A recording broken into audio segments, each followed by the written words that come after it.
कारोबारियों की जिंदगी आसान बनाने और कंप्लायंस कम करने को लेकर जी बिजनेस ने आपका साथ देने का वादा किया था, उस वादे को हम निभा रहे हैं।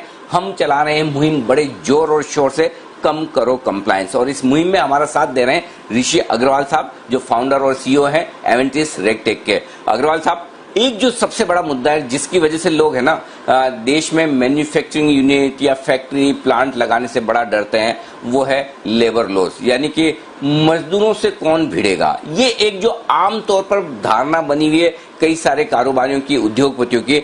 इस पर मैं आपसे सवाल लेना चाहता हूं कि लेबर कंप्लायंस ये कितना बड़ा मुद्दा है, कितना मुश्किल मुद्दा है, और अलग अलग तरह के किस तरह के लेबर लॉज हैं, किस तरह के इंस्पेक्शन होते हैं जो आम कारोबारियों को परेशान करते हैं। तो अनिल जी, बहुत अच्छा सवाल आपने रखा है। आपको मैं ये बता देना चाहूंगा कि देश में जो लेबर है उसमें से 80% से ज्यादा लेबर आज अनऑर्गेनाइज सेक्टर में काम करती है। तो जो आप लेबर लॉज की हम बातें करते हैं, श्रम कानून की बातें करते हैं, वो 10 से 15% मजदूरों को ही लागू हो पाती है। और उसी के पीछे आज आप देखते हैं कि देश में इतना डिस्कशन इस मुद्दे पे होता है। आप देखिए 80 से ज्यादा प्रतिशत लोगों पर ये लेबर लॉज लागू नहीं होते हैं, लेकिन जो 10 से 15% पर होते हैं उसने काफी दर्द क्रिएट किया हुआ है। तो labour laws concurrent list of the constitution में है, जहां सेंट्रल गवर्नमेंट और स्टेट गवर्नमेंट दोनों कानून बनाती है। करीबन 463 लेबर लॉज इंडिया में है। 40 के आसपास केंद्र सरकार के सेंट्रल लॉज हैं और बचे हुए स्टेट गवर्नमेंट्स में है। करीबन 30,000 से ज्यादा अलग अलग तरह की कंप्लायंसेस हैं। इसमें licences, registrations, permissions, consent orders, returns, registers, चालान्स, डिस्प्लेज, पेमेंट्स, रेमिटेंसेस, एग्जेम्पशंस, ये सारी चीजें जो है लेबर लॉज के अंडर आती हैं। तो अगर आप देखें तो जो एक फैक्ट्री स्टैब्लिश की जाती है उसके अंदर करीबन 192 लेबर लॉज 364 में से साल में लग जाते हैं। इसमें बहुत तरह के रजिस्टर्स हैं। सबसे ज्यादा रजिस्टर्स आज देखें तो shops and establishment and factories act में आते हैं। इन दोनों के रजिस्टर्स मिला लिए जाएं तो 40 से 50 रजिस्टर्स पर ईयर अलग अलग तरीके हो जाते हैं। मैं एग्जांपल देना चाहूंगा, अलग अलग तरीके overtime registers, leave and attendance registers, accident registers, temperature and humidity registers, ये सारे एग्जांपल्स हैं अलग अलग लेबर लॉज में रजिस्टर्स को मेंटेन करने के। प्रॉब्लम यह है कि लेबर लॉज जो है, जो श्रम कानून है, उसमें डुप्लीकेशन बहुत ज्यादा आ गया है। अगर आप वेजेस को देखें, वेजेस जैसा एक, माफ कीजिएगा बीच में रोक रहा हूं, लेकिन ये जो एक बड़ी इंटरेस्टिंग चीज आपने बताई है कि टेम्परेचर और ह्यूमिडिटी रजिस्टर भी होता है। जी बिल्कुल, इस लेवल तक की कंप्लायंस बिल्कुल। और आप अगर और लेवल पे जाएं तो अगर आपकी फैक्ट्री में कॉन्ट्रैक्ट लेबर काम करती है और जो कॉन्ट्रैक्ट लेबर जिस टॉयलेट को यूज करती है, जिस लैट्रिन को यूज करती है, उसमें साल में 3 बार, हर 4 महीने में आपको व्हाइट वॉश कराना पड़ता है और उसका एक लाइम वॉश रजिस्टर मेंटेन करना पड़ता है अनिल जी। और उसको आपको मेंटेन करके रखना पड़ता है कि इंस्पेक्टर अगर आए तो आपको ये दिखाते आना चाहिए कि आपने ये लाइम वॉश कराया है। कई बार कंफ्यूजन ये उत्पन्न हो जाता है कि हमने तो पूरा टाइलिंग करा रखा है, ऊपर तक लाइम वॉश रजिस्टर कैसे मेंटेन किया जाए। सो ये सारे एग्जांपल्स हैं। मेल और फीमेल टॉयलेट के ऊपर अगर आपने उसके वो नहीं लगाए हैं, मेल और फीमेल के आइकन्स नहीं लगाए, तो there are severe penalties under the law. So ये सारी कंप्लायंसेस हैं आज जो एक उद्योगपति को वहन करनी पड़ती है।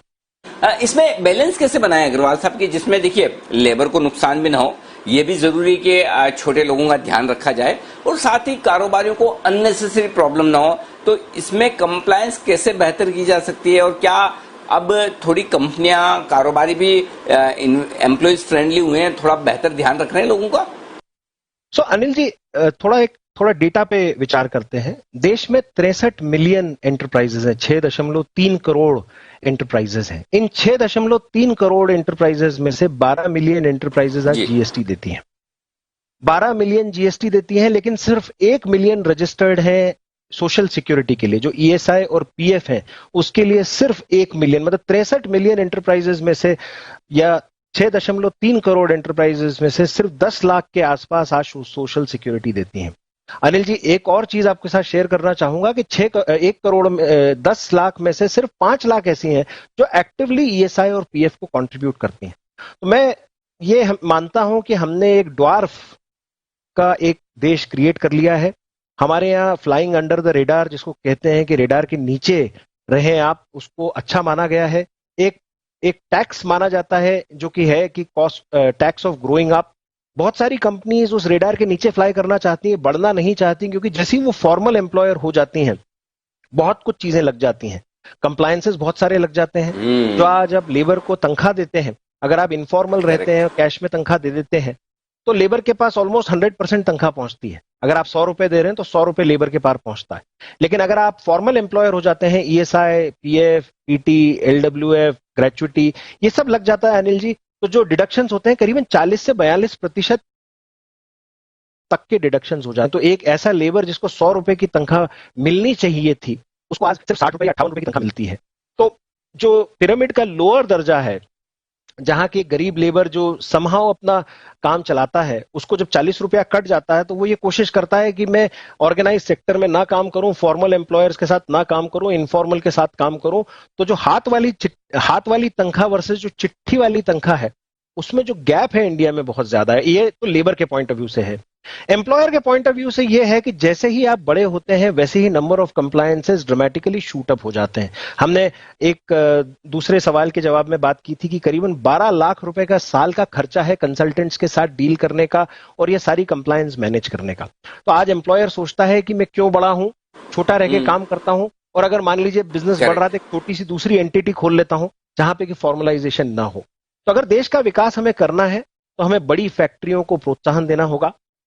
ये जो छोटे मझोले ड्वार्फ्स क्रिएट कर लिए हैं हमने इतने सारे, उनको इंसेंटिव देना पड़ेगा कि वो फॉर्मल एम्प्लॉयर बने, जहां उनके पास R&D की कैपेबिलिटीज आए, टेक्नोलॉजी के इन्वेस्टमेंट्स आए, उनकी रेजिलियंस बढ़े। आप देखेंगे कि कोरोना के समय पे उन कंपनीज ने बहुत अच्छा परफॉर्म किया है, ये वो बेटर अडेप्ट किया है जिनके पास इंस्टीट्यूशनल कैपिटल की एक्सेस है। और इंस्टीट्यूशनल कैपिटल की एक्सेस एक इनफॉर्मल एम्प्लॉयर के पास नहीं होती।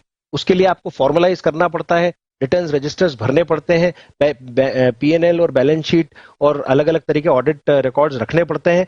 और ये सब अगर करना है तो देश में जो इनफॉर्मल रहने का टैक्स है, जो कर है इनफॉर्मल रहने का, उसको हमको खत्म करना पड़ेगा।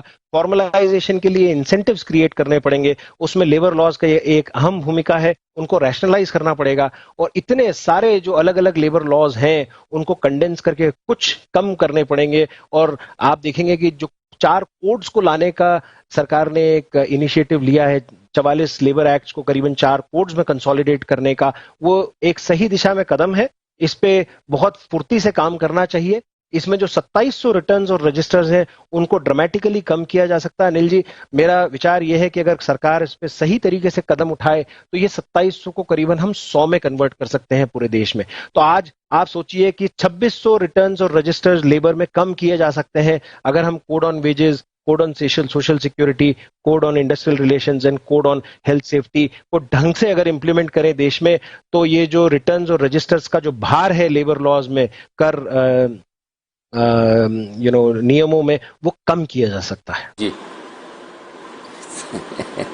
जी सर, आपने बहुत ही इंटरेस्टिंग बात कही कि जो कागजों में जो सैलरी और हाथ में जो सैलरी आती है उसमें जो बड़ा फर्क है, और वो फर्क मतलब छोटे से छोटे मजदूर से लेकर अच्छे से अच्छा प्रोफेशनल फील करता है कि भाई अल्टीमेटली हाथ में तो इतना ही आएगा।